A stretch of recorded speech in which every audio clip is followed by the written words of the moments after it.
Diabetic reversal sugar patients type 2 diabetes டோட்டலாக reversal பண்ண முடியுங்க. ரிவர்சல்னால் அதிலிருந்து நீங்கள் டோட்டலாக வெளியேற முடியும். அந்த நோயே இல்லாமல் நிம்மதியாக நீங்கள் நினச்ச சாப்பாடை சாப்பிட்டுட்டு நீங்கள் பாட்டில் ஹாயாக இருக்கலாம். டெய்லி இதை ஃபாலோ பண்ணு அதை ஃபாலோ பண்ணு இந்த மாதிரி கிடையாது. இது எவ்வளோ நாளில் நடக்கும்னா 6 மாதத்துக்குள்ளே நடக்கும். அதுதான் இன்னைக்கு இந்த வீடியோவில் சொல்ல போகிறேன். 6 மாதம் ஒரு குறிப்பிட்ட எக்ஸசைசஸை நீங்கள் கரெக்டாக பண்ணிட்டு இருந்தீங்கன்னா கண்டிப்பாக சுகர்லேருந்து நீங்கள் வெளியேறுவீங்க. அந்த எக்ஸசைஸோடு நிறுத்தாமல் வாழ்க்கை முறையும் கொஞ்சம் மாற்றினா இன்னுமே ரொம்ப நல்லது. வாழ்க்கை முறைனா மனநிலை, உணவு, அதில் என்னென்ன மாற்றத்தை கொண்டு வர முடியுமோ கொண்டு வாங்க. மொத்தமே 3 விஷயம்தான் எல்லா நோய்க்கும் அடிப்படை காரணம்: மனநிலை, உணவு, எக்ஸசைஸ். அதே மாதிரி உலகத்தில் மொத்தமே 3 விஷயந்தான் எல்லா நோயையும் சரி பண்ணுறது. அது மனநிலை, உணவு, எக்ஸசைஸ். இந்த 3 விஷயத்தை வச்சு தான் இந்த டயபெட்டிஸ்லேருந்து நீங்கள் ரிலீஸ் ஆக முடியும். டயபெட்டிஸுங்கிறது வேறு ஒன்றுமே இல்லை, லைஃப் ஸ்டைல் டிசீஸ். அப்படின்னா தமிழில் என்னன்னு கேட்டிங்கன்னா வாழ்க்கை முறையினால் வர நோய். அப்படி என்னடா நாங்கள் வாழ்க்கை முறை பண்ணிட்டோம், நான் டீடோட்டலர், நான் குடிக்க மாட்டேன், நான் ஸ்மோக் பண்ண மாட்டேன், நான் எதையுமே பண்ண மாட்டேன்னா, குடிக்கிறது, ஸ்மோக் பண்ணுறது கெட்ட பழக்கமாக இருந்தாலும் அதை விட மிகப்பெரிய உலகத்திலேயே மிக மோசமான கெட்ட பழக்கம் ஸ்ட்ரெஸ்ஸு, மன அழுத்தத்தில் இருக்கிறது தான். மன அழுத்தம் உங்களை கண்டிப்பாக சாவடிக்காமல் விடாது.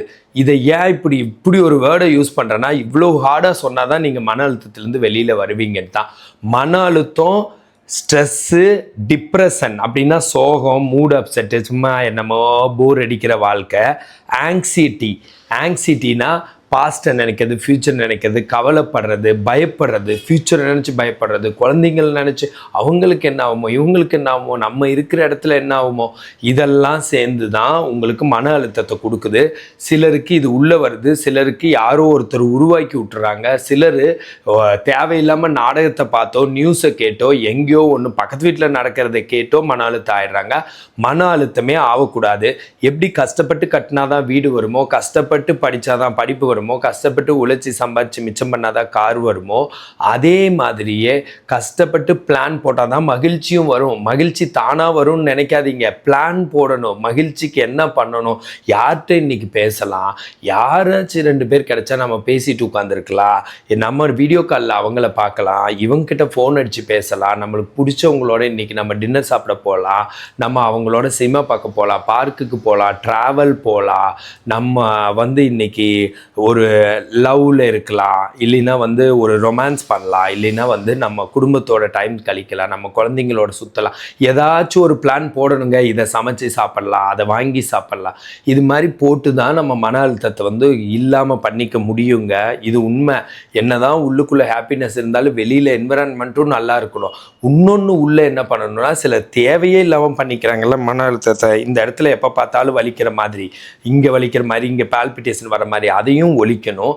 அந்த மாதிரி இருக்கக்கூடாது. ஃபர்ஸ்ட் ஆஃப் ஆல் ஸ்ட்ரெஸ்ன்னு ஒன்று ஆச்சுன்னா உடனே என்னமோ பெரிய சம்பவம் நம்ம வீட்டில் நடந்த மாதிரி அதுலேருந்து வெளியேறதுக்கு உண்டான ஸ்டெப் எடுக்கணும். உடனே ஒரு பைக் எடுத்து எங்கேயாச்சும் போகணும், உடனே பிடிச்சவங்க கிட்ட பேசணும். ஸ்ட்ரெஸ் வந்துருச்சு அப்படின்னா சுனாமி வந்துருச்சு அப்படிங்கிற மாதிரி திருப்பி ஓடணும் நீங்கள். ஸோ இதுதான் மன அழுத்தத்துக்கு. சரியா? சுகர் ரிவர்சலுக்கு மன அழுத்தத்தை பற்றி கொஞ்சமாக சொல்லியிருக்கேன். அடுத்து உணவு. பழங்கள் காய்கறிகள் இல்லாத நாள் நல்ல உணவே கிடையாது. நல்ல பழங்கள் காய்கறி 3லிருந்து 7 வகையான பழங்கள் காய்கறிகள், பச்சை பழங்கள் காய்கறிகள் நீங்கள் சாப்பிட்றணும். அது தவிர உணவு குக்கரில் சமைக்கக்கூடாது, மண் சட்டி சில்வர் பாத்திரத்தை சமைக்கணும். இட்லி, தோசை, பூரி, சப்பாத்தி இதெல்லாம் குறைச்சிக்கணும். உணவை மாவாக மாற்றுறப்போ அதில் சத்தும் குறைஞ்சி போயிடுது, நிறைய பிரச்சனை வருது. அதே மாதிரி குக்கரில் சமைக்கிறப்ப நம்மளோட நியூட்ரிஷன்லாம் கெட்டு போயிடுது. அதனால் நார்ச்சத்து உணவு எடுத்துக்கணும். ஃபைபர் கண்டென்ட் அதிகமாக இருக்கிறதும் கார்போஹைட்ரேட் கம்மியாக இருக்கிறதுமா பார்த்து எடுத்துக்கணும். சரிங்களா? உணவில் சொல்லிட்டேன்னா அடுத்து எக்ஸசைஸில் வரேன். எக்ஸசைஸு கண்டிப்பாக நான் ஏரோபிக்ஸ், நான் வெயிட் பேரிங் எக்ஸசைஸ், தலையிலேருந்து பாதம் வரைக்கும். நான் ஏரோபிக்ஸ்னால் என்னென்னா இதய துடிப்பை அதிகப்படுத்துறது ஏரோபிக்ஸ் எக்ஸசைஸு. அதே மாதிரி வெயிட் பேரிங்னா காலை ஊன்றது. ஸோ ஏரோபிக்ஸ்னால் என்னென்ன வருதுன்னா நடக்கிறது, ஓடுறது, டான்ஸு, அப்புறம் ஜும்பா, இந்த மாதிரி எல்லாம் ட்ரெட்மில்ல ஓடுறது, இதெல்லாம் ஏரோபிக்ஸில் வருது. சரி, இது வெயிட் பேரிங்னா என்ன வருதுன்னா, நிற்கிறது நடக்கிறது காலை ஊன்றதுக்கு பேர் வெயிட் பேரிங்கு.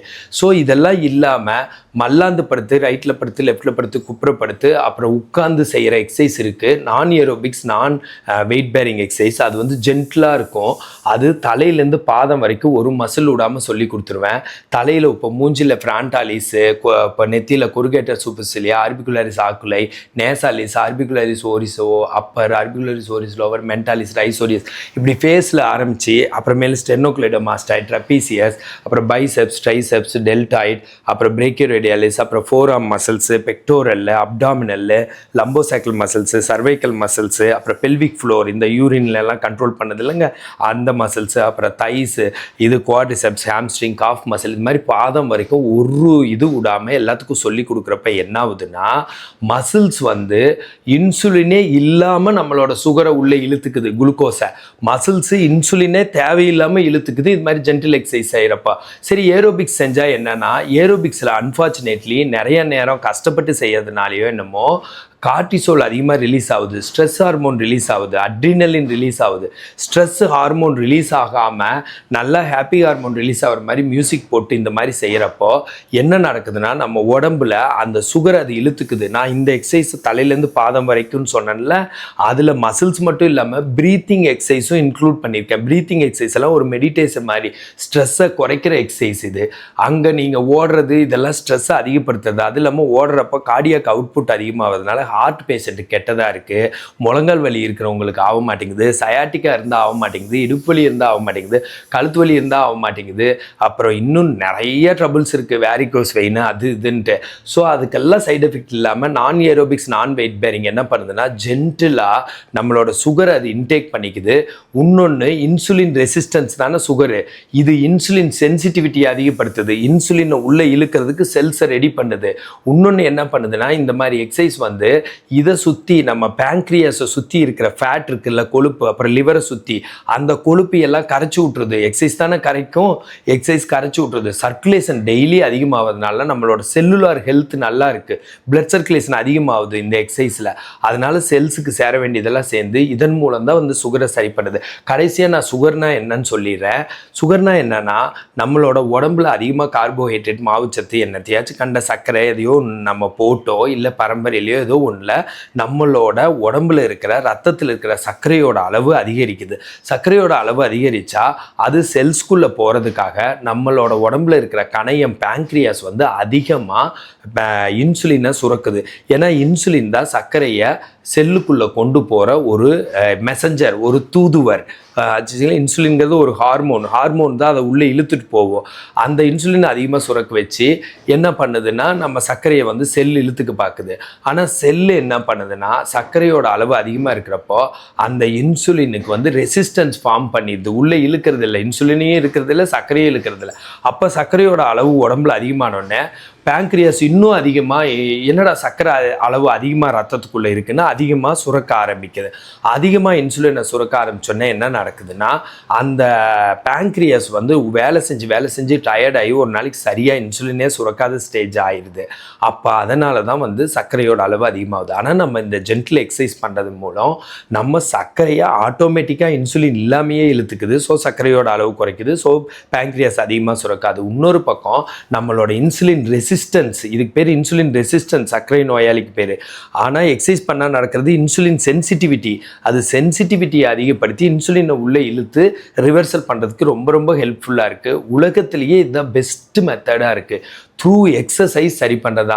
சரி பண்ணிக்கிட்டு அப்படியே மனநிலையும் உணவும் மாற்றி மகிழ்ச்சி, அன்பு, தர்மம், இல்லை அடுத்தவங்களுக்கு ஹெல்ப் பண்ணுறது, இல்லை ஆண் பெண்கள் மேலே வைக்கிற அன்பு, பெண்கள் ஆண்கள் மேலே வைக்கிற அன்பு, குழந்தைங்க மேலே வைக்கிறது, இதையெல்லாம் அப்படியே ஃப்ளோ ஆக விட்டுறணும். எல்லாம் யாரும் சரியில்லை, எல்லாரும் ஏமாற்றிடுவாங்க அப்படியெல்லாம் நினைக்கவே கூடாது. நம்ம பழகிறதே நம்மளுக்கு ஒரு பெனிஃபிட்டு. அவங்க நம்மளுக்கு பொருளெல்லாம் தர வேணாம், நம்ம பேசி கொஞ்ச நேரம் சிரிச்சுக்கிறோம்னா அதுலேயே எல்லாம் முடிஞ்சு போச்சு. அதுலேயே நம்ம உடம்பு அப்போ தான் நல்லா இருக்கும். இருக்கும். நம்ம பாட்டில் எலிக்கு பயந்து ஊட்ட கொளுத்துற மாதிரி 4 பேர் நம்மளை ஏமாற்றிட்டாங்கன்னு சொல்லி நம்ம தனியாக இருந்தோம்னா நம்ம உறுப்புகளே நம்மளை ஏமாற்றி நம்ம அவ்வளோதான் ஒரு வழி ஆகிற மாதிரி பண்ணுது. அதில் தான் சுகர்லாம் ஒரு விஷயம். சுகர் பயங்கரமாக காம்ப்ளிகேஷன்ஸ் கொடுத்துரும். ஒரு பக்கவாதத்தை வர வைக்கலாம், ஹார்ட் அட்டாக் வரலாம், கிட்னி டேமேஜ் ஆகலாம், தோல் டேமேஜ் ஆகும், நரம்பு டேமேஜ் ஆகும், எல்லாமே டேமேஜ் ஆகிறது. காலை எடுத்துடுறாங்க, ஆம்பிடேட் பண்ணி விரலை எடுத்துடுறாங்க. இது மாதிரிலாம் நெகட்டிவாக இருக்கிறத இவ்வளோ ஈஸியாக ஜாலியாக க்யூர் பண்ண முடியும். அதனால் இதில் ஏதாச்சும் டவுட்ஸ் இருந்தால் எனக்கு கால் பண்ணுங்கள். ஃபிசியோதெரப்பி கன்சல்டேஷன் வேணால் எனக்கு கால் பண்ணுங்கள். ஃபிசியோதெரபிஸ்ட் நல்ல ஆப்பர்ச்சுனிட்டிஸ் வேணால் எனக்கு கால் பண்ணுங்கள். என்னை ஃபாலோ பண்ணுங்கள். ஹெல்த் டிப்ஸ் வேணும்னா திஸ் இஸ் பிரகாஷ் ஃபிசியோதெரபிஸ்ட்.